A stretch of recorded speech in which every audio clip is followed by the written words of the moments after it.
I hope I find you well from all quarters of the world. My name is Mr. Euchi Tumba. Today I'm going to discuss on one of the nightmares men had to grapple time immemorial. The challenges that we have to face over the years are not only the recent types of pandemics like the coronavirus that we have. Deep venous thrombosis is one of the challenges that physicians and patients alike had to endure over time. The risk of deep venous thrombosis is they can actually dislodge and then lodge in the lungs a condition that is called pulmonary embolism. Pulmonary embolism is one of the life-threatening conditions that have taken the lives of many over the years. So in this particular case, I am going to present a case study on popliteal vein DVT. DVT is just deep venous thrombosis. They are superficial and deep veins. So popliteal vein is an example of a deep vein. So anatomically, our popliteal fossa is here, and in blue, this demonstrated is the popliteal vein. So if a DVT lodges in the popliteal vein, it can actually cause swelling of the knee. At the same time, the knee becomes tender, and the inferior part of the leg can also swell and become edematous, because the DVT can actually block blood flow back to the heart. So we need continuous arteriogated flow of blood back towards the heart. So when that is hindered by a DVT, then there can be swelling distally. So this is a pictorial demonstration of a blood clot, the DVT. So you can actually see these conglomerates of blood clots.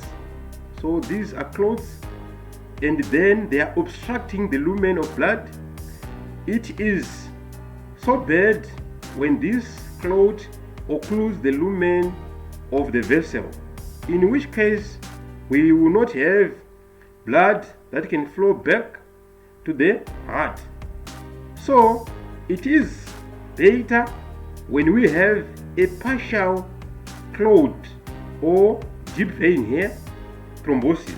So if it is partial, it means there can be a bypass of blood flow back, but when there will be stenosis here at the site of the occlusion by the DVT, and the blood pressure will be higher velocity will be experienced. But when there is total occlusion of the vessel, the body can actually have a compensatory mechanism, in which case collateral veins can actually be used to bypass the area of thrombosis. So again, this is the demonstration of the back, in which we have got the popliteal vein here. Remember that all veins, they do have got valves. The valves in vessels or in veins, they help blood to flow in one direction. We need arteriogated flow of blood back to the heart. So if these valves are incompetent, it means we can have retrograde flow of blood back, of which we need blood flow in one direction. So you can see here in the lumen of our vein here, there is a clot here, the thrombosis. In this case, this is a partial thrombus that is occupying one hemisphere of the lumen of the vein. So blood can actually flow via this lumen. And when blood flows via this lumen, this is like a stricture, because there will not be flow of blood in this compartment or this region. So when blood flows via a stricture according to the continuity equation, because the surface area of this region is small, it will mean that blood will have got a higher velocity here, and then it normalizes beyond the thrombosis. This is our case scenario of this lady who visited our department with a swollen tender knee. So you can see here there is thick blood with turbulence flow here. This is our popliteal artery. Our popliteal vein is this one that is posterior to the popliteal artery, and you can see that there is no flow here. So this is an extensive DVT that is slightly hypoechoic to the surrounding tissue. This tissue is more hyperechoic as compared to the deep venous thrombosis that is extensive here in the popliteal vein. You can see this. So when blood is got sludge like this, it doesn't necessarily mean that a DVT is forming. This can actually resemble or a process which is called Rolex formation. So you see no flow there. So before compressing your vessels, you must also ascertain that there is a DVT. If you just compress these vessels, you might actually dislodge this DVT.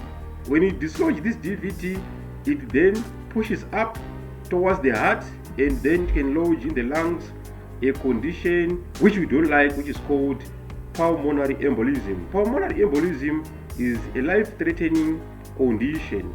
So in as much as you are doing a scan, you must make an eyeballing assessment to check if there is a DVT. Also, you then need to use color or power Doppler to see if blood is flowing, to rule out deep venous thrombosis. A deep venous thrombosis or a thrombus on sonal palpation, it is incompressible.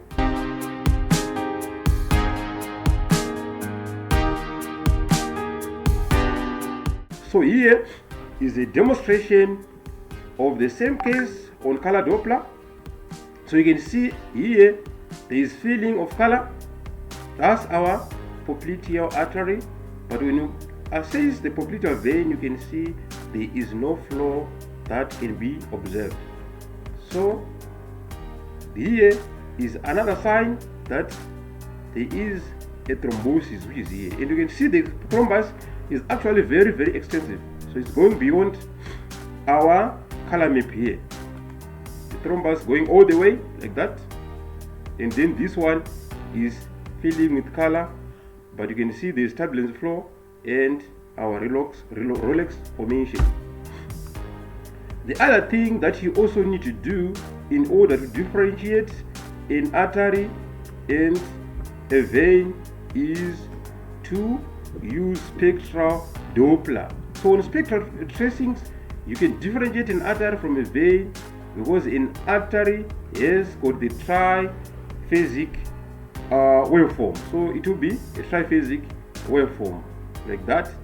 It is also on spectral Doppler tracing where you can actually measure the velocity of the vessels using spectral Doppler tracings.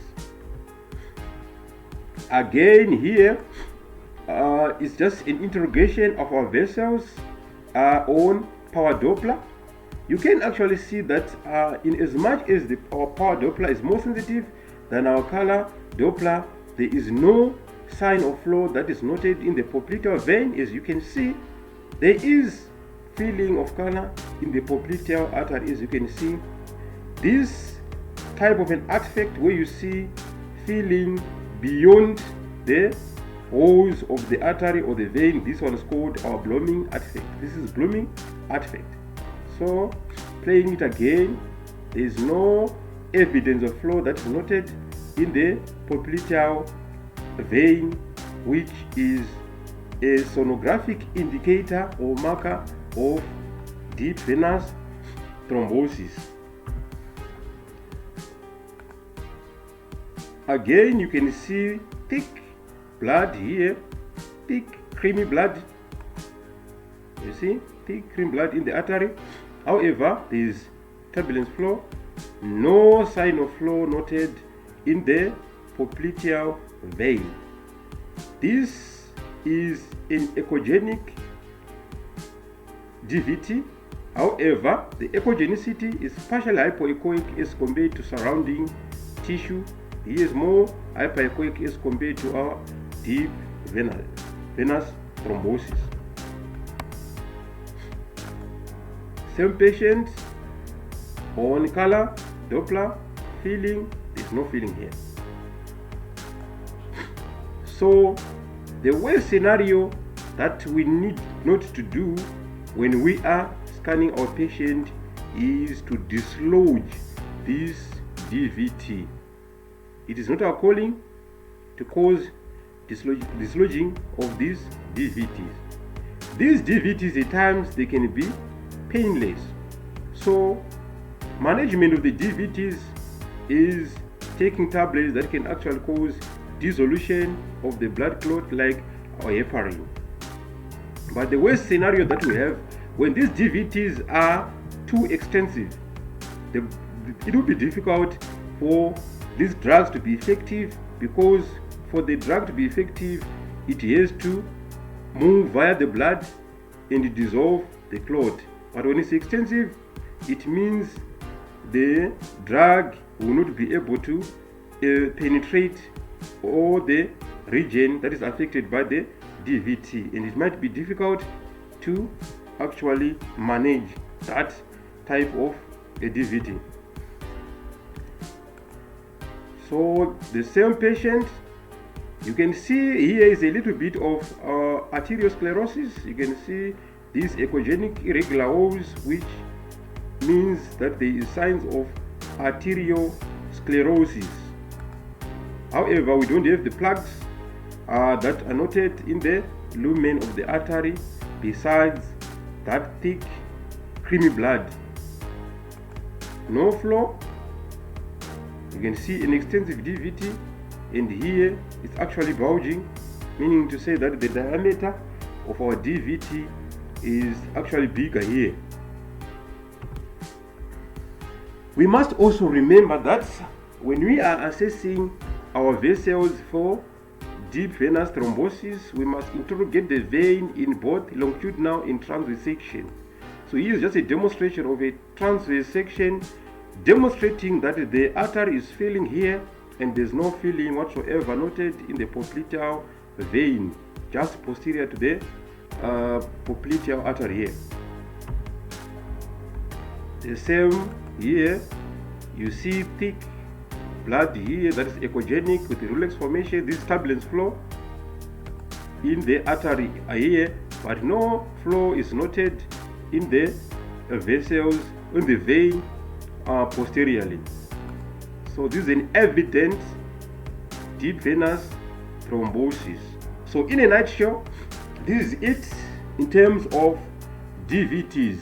As a practitioner, you must help better management of the patient.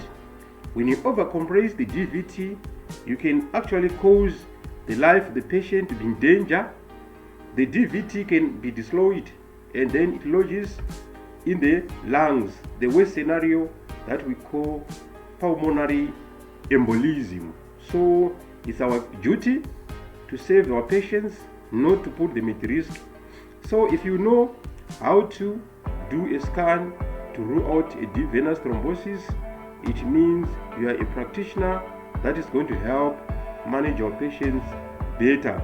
I thank you all from all quarters of the world. Subscribe to our channel, share our videos.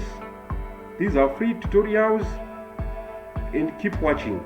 Thank you, be blessed wherever you are, and I hope you are going to perfect your skills when it comes to the management and scanning of deep venous thrombosis. Thank you.